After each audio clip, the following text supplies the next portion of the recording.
Hello, everyone, and welcome to another episode of King Arthur and Lady of the Lake. I'm Michael Laurier, and this is Helen Glover. And today we're talking about self-esteem. What is self-esteem? Is self-esteem different to confidence, or is it the same thing? And perhaps is self-esteem associated with feelings of self-worth? And is it external or is it internal? We're going to get into this discussion today. And this was a subject that Helen wanted to talk about because Helen doesn't believe that self-esteem is a thing. Do you, Well, Helen? I believe in self-esteem, but I think it's separate to confidence. Okay. Mm. All And, right. and I think Before we go on, Yep. I'll read from a Wikipedia definition of self-esteem. Mm. And it's pretty much the same across the board, whether it's Wikipedia or whatever other definition. It seems to be roughly the same. So it says, self-esteem is an individual's subjective evaluation of their own self-worth, right? Now, I want to highlight a couple of words in there. Subjective evaluation, Mm. right? So it's very interesting because this is really a self-evaluation, isn't it? Self-esteem is a self-evaluation of our own feelings of self-worth. So before I get into this, I'd love for you to explain what you mean about, because you said to me before we started, self-esteem is just bullshit, Michael. So take it away, Helen. I don't speak like that, Michael.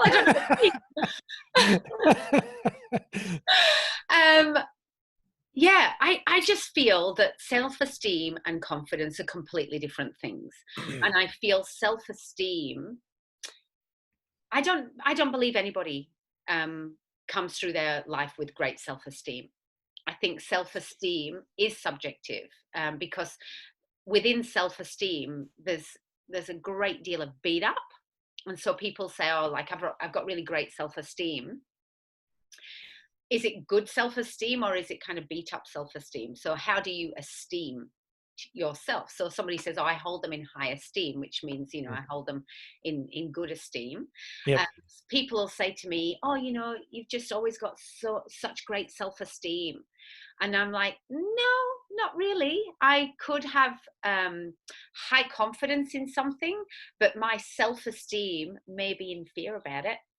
Or I might be worried that I'm not good enough to do it. Or my self-esteem is where I hold all my fears and all of my kind of the way that I've come through my life and the way that I see myself. So it depends on the amount of work you've done on your self-esteem, because that's where you hold your belief systems. Mm. So for me, like we talk about, beliefs are not real. So therefore, is self-esteem real? So whilst you were talking, I then Googled definition of esteem. And the definition of esteem is respect and admiration. Mm. So if we're talking about self-esteem, That's are we right. talking about self-respect and self-admiration then? Yeah. Yeah. And so how can we, and so you're saying that self-esteem is not necessarily real because we can hold two different opinions of ourselves. And because esteem is more positively geared, I guess there's a word, when we have high self-esteem but low self-worth. Is that where we're going with this? That's right. That's right. Okay. And I don't know anybody who's just got a really great self-esteem. Yep. I think that we build confidence in ourselves and we can esteem ourselves in a particular way. So I'm like, I can kind of go out on stage and I'm quite confident and people would see me as confident, but my self-esteem could be doing a beat up about all sorts of different things. And when, how many times have we heard that people walk off the stage and they go, oh my God, that was terrible. And I don't think Well, whilst they're getting a standing ovation, right? and Yep. everybody's going, that was amazing, you're so confident, I wish I was like you. And they kind of wish they were like that person because they've Yep. got such great self-esteem and they're so confident. But no, there's a confidence, but the self-esteem picture could be very different. And so self-esteem then goes into low worth rather than high worth. So it is based on belief systems, and back to that whole responsibility, that it's our responsibility to investigate our own self-esteem. Because what happens with our self-esteem then is that's how we judge others. So if we're threatened or upset, or if we're kind Mm. of, um, judging and being unkind, when really there's nothing to be unkind about, it's because we feel uncomfortable at their greatness or their confidence or whatever. It's actually because our self-esteem is not good in that area. So Yeah. I don't see it as this kind of deep self-respect, self-worth. I see that it's this kind of jumble of emotions that can be sometimes very uncomfortable. And self-esteem is always, in my opinion, is always based on what we believe other people think of us. And so, when we look at that from that perspective, really our level of, you might want to say, self-esteem is entirely dependent upon the unconscious projections of others. And so if we believe that somebody else doesn't think highly of us, then perhaps we're not going to have a good level of self-esteem, Mm. right? And one of the language that I use around this is not self-esteem, but it's more around self-assuredness. And I Better. think that, See, I like that. Mm. yeah, I'm glad you approve of my language, Helen. No, I am, because I'm a massive advocate, right, of being conscious of the words we use and the language that we choose, because words have power. And so when we use language, we assign power to it in whatever way it might be. So just replacing those two words, esteem, with assuredness, because self-assuredness is more connected with confidence, right? And this ability to feel like we are self-important. And I don't use that in an arrogant way, because I think if we don't have an attitude of self-importance, and we don't place importance on the things that we do and who we are as a person, then are we actually going to do anything? Is anything going to be of meaning and purpose in our lives if we don't think, and if we don't think that what we do is important, then we just don't do anything. So I Mm. think we have to have an attitude of self-importance and self-assuredness, but not from an egotistical perspective, more so from a place of what I do has meaning. Yeah, yeah. Yep. Mm. What And do this you is think the about other it? thing, when we say, and this is probably the reason why I've become a bit annoyed about the word self-esteem, is because you hear people all the time talk about people and they go, they've got really low self-esteem. Yeah. And I just think that's like a blanket over the entire person. Mm. And yet I know they haven't got low self-esteem. They've got doubts, they've got fears, they've got kind of, some belief systems that are holding them back. But I know there's certain other parts of them that are incredible. Mm. So I do prefer to say, I need to work on my self-worth. You need to show yourself some self-respect. And Yeah. so building that, the basis of what self-esteem looks like, so that, have confidence, have, a surety, have kind of self-worth, have self-respect. Self-compassion is part of that as well. It's all about the kindness that we show ourselves and the level to which we hold our own kind of behaviors. And Mm. it's about that consciousness again and taking Yep. responsibility. So that all affects our self-esteem. But it then is kind of, up for grabs as to what other people think of that. So if they see you in a wobbly moment, or that you're going through a bad time, oh, you need to build your self-esteem. Yep. And I don't think it's helpful. And Mm. there's a lot of books around for teenagers about building self-esteem. And what we need to start embracing is that this is huge kind of myriad of reasons why somebody will be struggling in their life. And the more we make it about self-esteem, we kind of blanket them that that's who they are in that problem, rather than breaking it down and mentioning the attributes of self-esteem instead of Mm. making it one box. Does that make sense? Absolutely. And I think from a psychological perspective, we have the tendency of externalizing everything, right? So how we feel and who we are, we tend to externalize, and it becomes about what other people think of us and what other people's opinions. And we then run our lives and become a version of ourselves, which is one that is approved of and validated by others. Mm, And when we start to talk about self-validation, self-approval, self-anything, right? It then becomes about, as you said, taking responsibility. And we're not conditioned to do that. We're mm, conditioned to externalize everything, aren't we? mm. You and I, and it was a very interesting thing because we're talking into something that you and I spoke about in a panel mm. a couple of months ago. Do you remember that? Yeah, yeah. And it was around the need for unconscious validation, external validation. Mm, And it was in that discussion, actually, that you and I were motivated to start this. yeah. Because we started realizing that some of the discussions that were being had out there were still not of the quality that we think that that they should. Mm, Right? And so there was that part of it, not a reflection on that discussion, but just in regards to just overall discussions that people were having and how deep people were willing to go and how much people are externalizing and not taking self-responsibility. And in that discussion, you and I identified pretty quickly and easily that there was an element of that that was becoming externalized. And so this idea of self-esteem is based on validation from others. mm. Yeah. Do you, Yeah. do you remember that part of the conversation? Yeah, absolutely. And this is the thing what I'm talking about. Like I had a friend who said, oh God, I just really struggle with low self-esteem. And I just was like, darling, you've just literally blanketed your entire personality. And I Yep. said, I know for a fact you're amazing at this, you're amazing at that. And she was like, oh yeah, no, I'm good at that. And I'm like, well, that's part of your esteem. That's, you're confident in those things. You value yourself in those things. So that already puts cracks in your low self-esteem because you've blanketed your entire personality. Mm. And she was like, oh my God, I hadn't even thought of that. And I said, every Yep. time you say, like you say, the weight of our words. And then what we do when we think we've got low self-esteem because we've been told we've got low self-esteem is we are looking for that external validation. So Exactly. our behaviors reflect, do you approve of me? Are you going to comment? And when we watch other people who we assume or kind of, in our own mind think that they're better at it than us or something like that, and we start feeling insecure because we're looking for other people to say, oh, no, you're good at that. Or I really appreciated what you did there. And they go, oh, Mm. thank you. I was seen and I was heard and I'm valuable. Yep. So our self-esteem is definitely linked to value in society, Totally. the And way it's we very, see ourselves. Mm, it's a really dangerous thing, in my opinion, to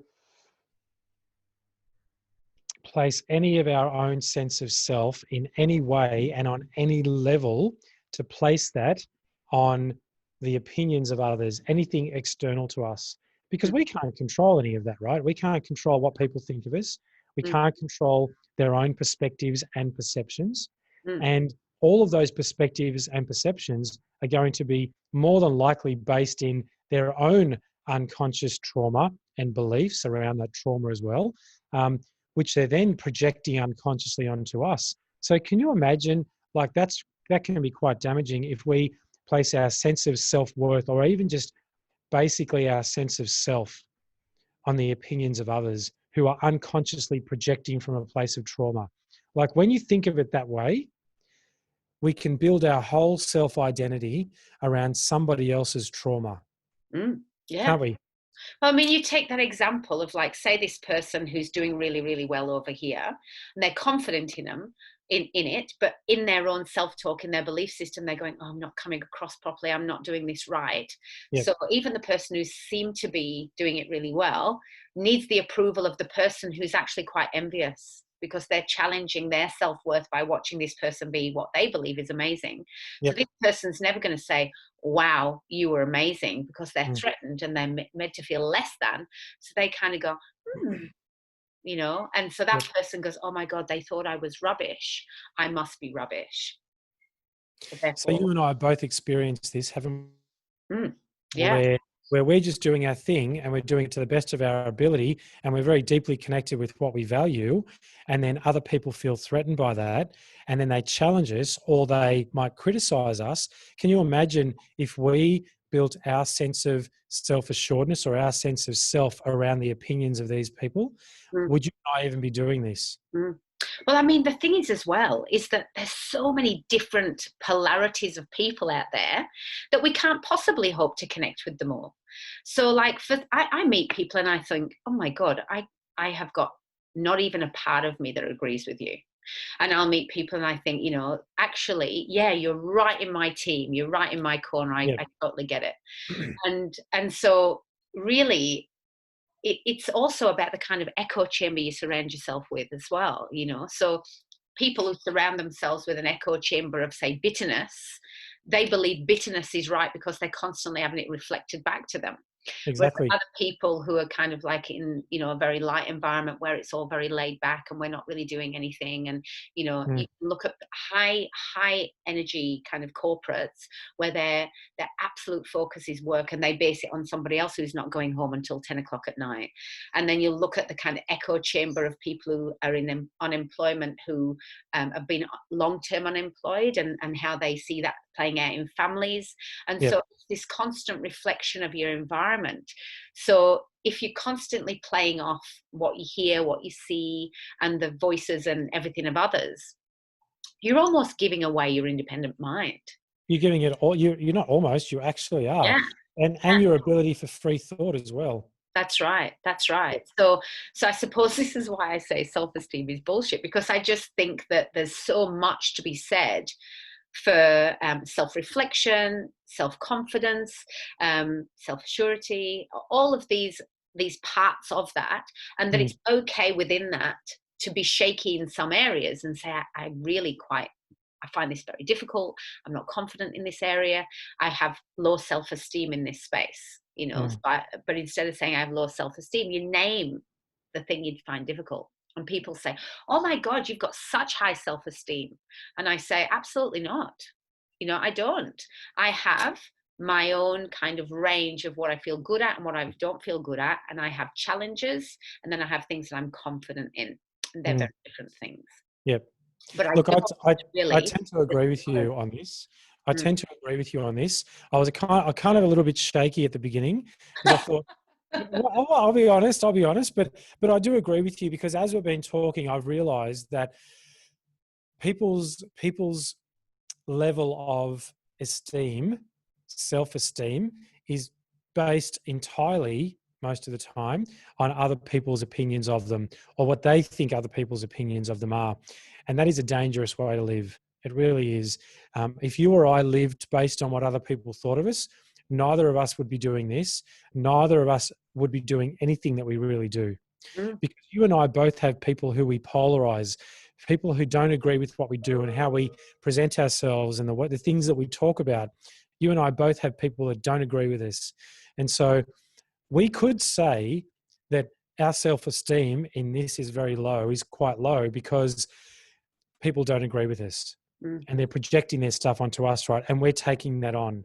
And mm, it's like, oh, well, I don't have very good self-esteem around this thing that I'm doing with Helen because, people don't think that I'm saying the right things or I'm doing the right things or the subjects are too controversial. And for a weaker person, they might say, oh, Helen, I don't think I want to do this anymore. mm, mm. Right? So they've lost their self-esteem, and so it's about embodying the reflection, isn't it? If you embody somebody else's point of view, then that is the embodiment of a view that's not yours. Yep. And so it takes guts, right, to constantly show up. And I know there's been times where um, I've I've said to people, like, on the contrary, I find this terrifying, you know but but I still have confidence to do it. So I'll kind of, I don't mind having that kind of nervousness and that belief system underneath, so long as I know I can combat it because it's in my control. So Yep. I can have enough self-worth that I'm gonna do it anyway, right? So I'm just Totally. okay, I'm gonna do this. But Yep. as well, it's about knowing where you do have that wavering confidence, where you do have kind of like esteem issues, and then working on building those rather than blanketing that, I have low self-esteem. and Mm. and and you're also allowing, um, it's there's the insecurity piece, and then there's the validation kind of external validation thing, and there's always as well your own decision making process. So, in a way, if you were to rely on your esteem, Mm. your self esteem, your perceived self esteem making decisions, I think that I think that would be incredibly difficult to make decisions from a self-esteem place. It would be impossible because everyone's got their own opinion and everyone's got their own unconscious projection, right? So you could not effectively live a life based on other people's projected opinions or perceptions or perspectives of you, because there's so many different ones. And how would you make a choice? And then you just procrastinate yourself into indecision out of fear of making the wrong choice.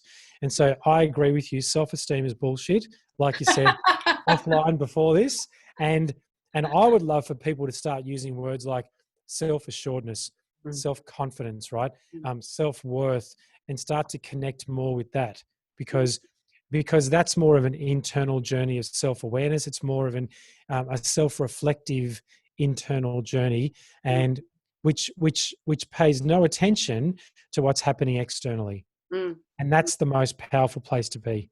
Mm. When we talk about, like you just explained, the kind of definition of self-esteem, and it literally just blankets over how you feel about this, how you feel about that, your self-worth, your self-respect, your self kind of, your perceived self-reflection. So when we talk about self-esteem, we're actually not taking ownership of any of it. That's right. So, As um, we have been conditioned to do in all of society, and that is to externalize everything, blame, fault, and no responsibility. mm, Right? mm, and I don't think anybody is ever going to grow up with great self-esteem. It's impossible for people to grow up with self-esteem, because it's impossible for any parent to totally understand the workings of their child. So, However, you know, we can instill confidence in our that's children, right. can't we? That's Yep. right. Because Yep. self-esteem is really personal. So it's about the way it's perceived and the way we bring it into ourself, and then that becomes our belief systems, and that attributes to our self-esteem. So, Yep. but what we can do is say, you can do that. We can encourage and we can inspire and we can value and show, Yep. and then we lead them to then tackling their own difficulties through what they've learned. But as well, I always think, we almost come with, we're born and we have our own bags already of stuff that we're Yep. here to resolve already Yep. before we've even started doing anything.